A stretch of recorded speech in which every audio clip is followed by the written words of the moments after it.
Hello, dear listeners. I'm your host, Genevieve Hopkins, and welcome to episode 30 of the Wheel and Cross podcast.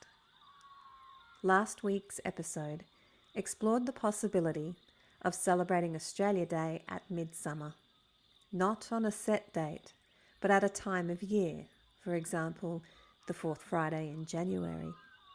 This avoids the contention surrounding our current and frankly sociopathic date. It also honours Australia's European ancestry and our multicultural society, and allows our First People and their supporters to participate in an inclusive and joyous celebration of our nation. This week's episode is a bit more sombre than usual, as I attempt to clarify why the date is so hurtful to and dismissive of the lived and historical experiences of our First People, whose cultures, traditions, knowledge and humanity we should be proud to celebrate, or acknowledge at the very least. This podcast is free, but if you like my work and would like to support me so that I can continue doing it, please consider a paid subscription on the Wheel and Cross Substack page, www.wheelandcross.substack.com.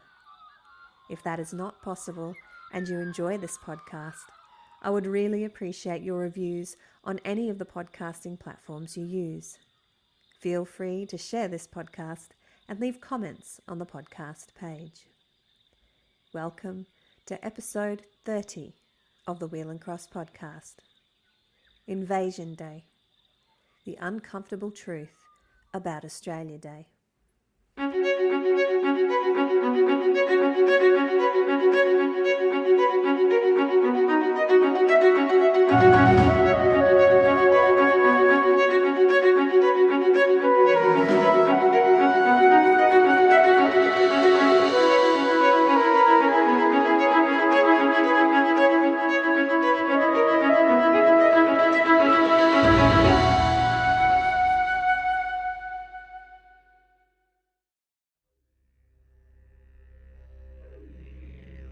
As always, and particularly in this episode, I would like to acknowledge the custodians of these lands on which I work and live in Australia's capital region, the lands of the Ngunnawal and Ngambri people, and I pay my deep respects to their elders past, present and emerging, and to all First Nations and First People across Australia. Australia's National Day, Australia Day, is celebrated on January 26, with a public holiday, national awards and citizenship ceremonies. The date commemorates the day that British colonisers from the First Fleet, led by Arthur Phillip, first raised the British flag at Sydney Cove on the unceded lands of the Eora Nation. It ostensibly aims to bring the nation together in celebration, but in reality, celebrating Australia Day on this date causes great hurt and distress to Australia's First People and their supporters, and has historically divided the nation since its inception. January 26 marks the start of the invasion of our First People's lands, the frontier wars, genocide, massacres, murders, rape, slavery, dispossession, stolen children, stolen land, stolen wages, cultural and environmental devastation, and other atrocities committed by British colonisers against our First People. Australia was colonised on the legal principle of terra nullius, meaning land belonging to no one, which was interpreted as the complete absence of people, or people capable of land ownership. It wasn't until the High Court of Australia's Mabo decision in 1992 that terra nullius was overturned, and our First People's connections and rights to land were recognised through native title. From the outset of colonisation, Australia's First Peoples were considered to be subhuman and were treated as such socially and legally. They were enslaved or forced to work as indentured servants. Their lands were taken. They were forced into missions and or residential schools, and they were considered wards of the state, not given full citizenship status until 1965, when prohibitions against voting in federal and state elections were lifted.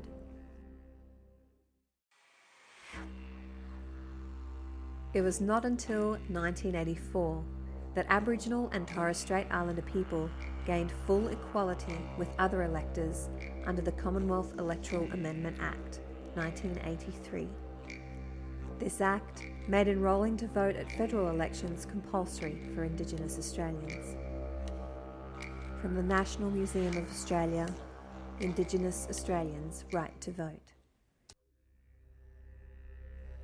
Although the narrative that our First Peoples did not fight for their country or were passive victims of genocide and massacres during colonisation is widespread, the truth is that our First People fought hard against colonisation and actively engaged in guerrilla resistance against colonisers.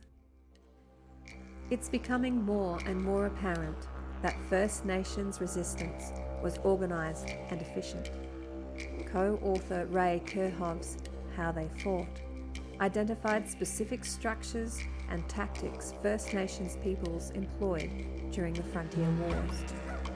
Kerhov analysed over 200 written reminiscences and hundreds of settler and First Nations accounts of skirmishes across Australia. Kerhov's How They Fought suggests resistance was mostly a slow drip of constant harassment against the colonisers, but effective in halting settlement for many years in some regions. It identifies the complex tactics First Nations groups developed for raids, sieges, pitched battles, and even their attempts to take over the pastoral industry of particular regions within the Northern Territory and South Australia. Kerhov's research proposes First Nations forces had military-style training, ranking, policing patrols, defensive bastions, and intelligence networks. The research highlights the frequency and scale of intertribal meetings and partnerships during the frontier wars. For instance, in Tasmania, southern Queensland, and western New South Wales. It finds traditional weapons were effective in causing many settler fatalities. The research also finds many new weapons, fire, steel, glass, guns, and horses, were adopted to halt the tide of settlement. There are many examples of war leaders and resistance fighters who achieved fame among coloniser populations for the effectiveness of their tactics, such as Pemulwuy, a Bidjigal man of the Eora Nation near Sydney. The Australian Frontier Conflicts website provides more examples and information about Aboriginal and Torres Strait Islander warriors, as well as conflict maps, timelines, and other resources. These frontier wars and resistance fighting against colonisation are finally being recognised by the Australian War Memorial. In the same article by Kerhov and Scuthorpe-Spearham, Australia needs to understand the frontier wars were more than a sequence of massacres. Mob fought back. They had victories. First Nations peoples quickly recognised they were dealing with an existential threat and created widespread resistance. This history is finally being written. Many Aboriginal and Torres Strait Islander peoples emphasise the deep pain they feel when Anzac Day rolls around each year, knowing Australia still does not formally recognise or acknowledge the blood, battles, lives and land that were lost. Often this lack of recognition stems from limited knowledge of the sophistication of First Nations resistance. These ununiformed warriors had their own insignia and protocols. They acted with great valour and genius against incredible odds. First Nations warriors should receive the same dignity we accord our Anzac fallen. Although racism is not as overtly violent in modern times, systemic and social racism still impacts our First Peoples and communities. many Aboriginal and Torres Strait Islanders became activists, fighting for equality and catalysing movements that led to changes in Commonwealth and state laws. However, overt racism is still prevalent in Australian mainstream culture and is fuelled annually by the racially motivated, nationalistic fervour surrounding Australia Day. Glyn MacDonald, writing for Common Ground in 2019, said, "There are many reasons why the 26th of January and Australia Day are controversial, painful and traumatic for First Nations people. First Nations people are being asked not only to celebrate Australia on the day colonisation began, but to celebrate a country which won't even include them in its constitution." Australia's First Peoples have been boycotting and protesting Australia Day celebrations since its inception. Australia Day was not celebrated by all Australian states and territories on January 26th until 1935, when it was met with controversy and protest. It did not become a public holiday until 1994. The 150th anniversary of colonisation was celebrated nationally in 1938, and First Peoples organisations gathered in protest, declaring the first day of mourning.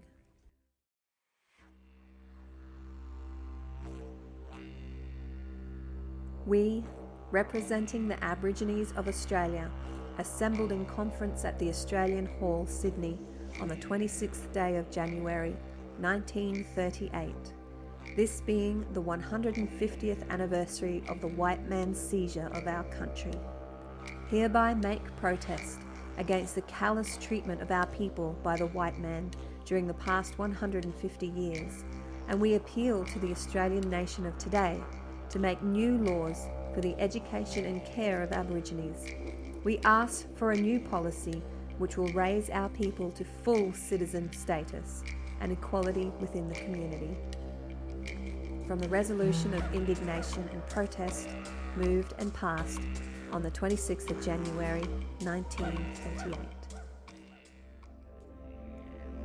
In early 1938, the Aborigines Progressive Association published a pamphlet titled Aborigines Claim Citizen Rights.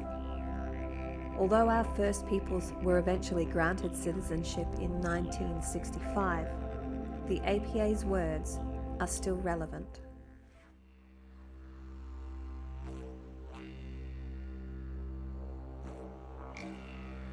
The 26th of January 1938 is not a day of rejoicing for Australia's Aborigines. It is a day of mourning. This festival of 150 years so-called progress in Australia commemorates also 150 years of misery and degradation imposed upon the original native inhabitants by the white invaders of this country. We, representing the Aborigines, now ask you, the reader of this appeal, to pause in the midst of your sesquicentenary rejoicings and ask yourself honestly whether your conscience is clear in regard to the treatment of the Australian blacks by the Australian whites during the period of 150 years history which you celebrate.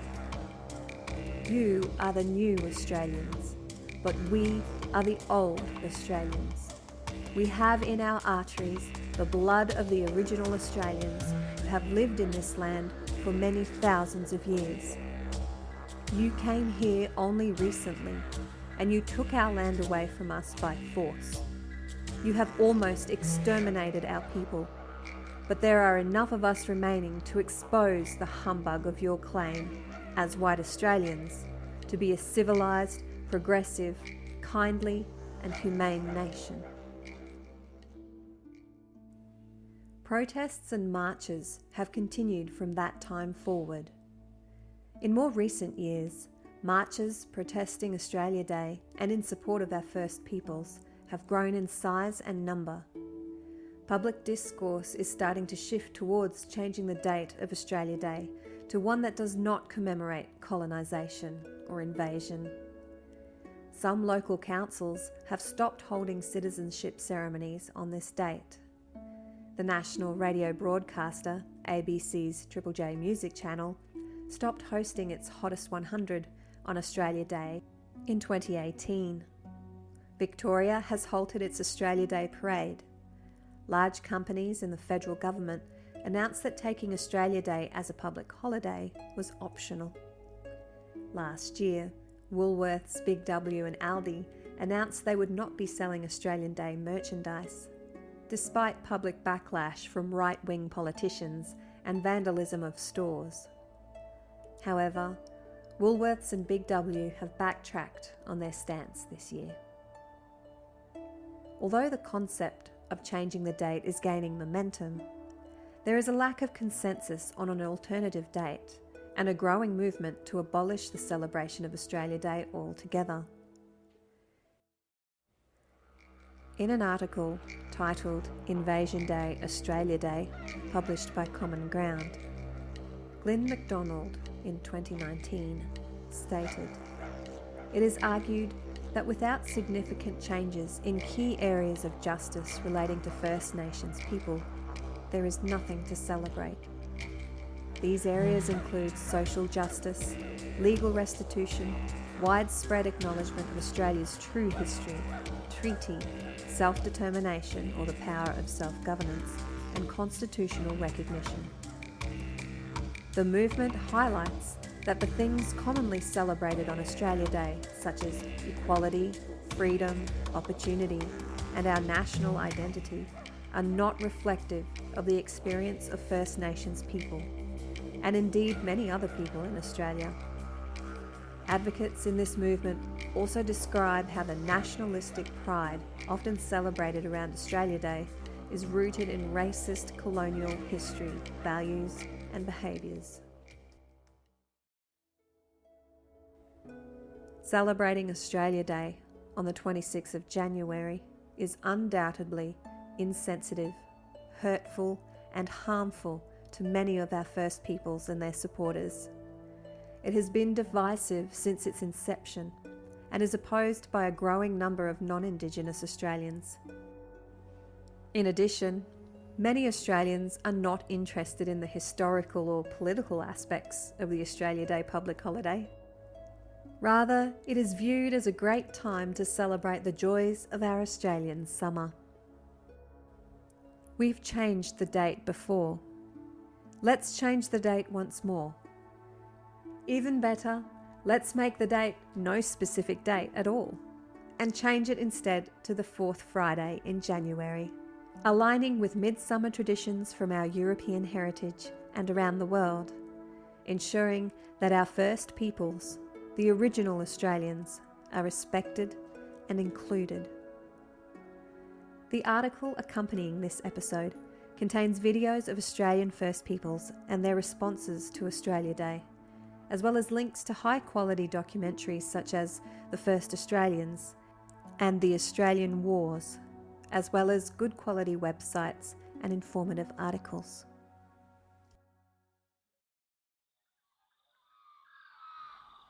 Thank you for listening. I hope this episode has helped clarify why the current date for Australia Day is so despised by many. Next week, we return to our regular programming with an episode diving into the history and traditions of the time of year known as Lunasad, the first harvest, or the harvest of the grains.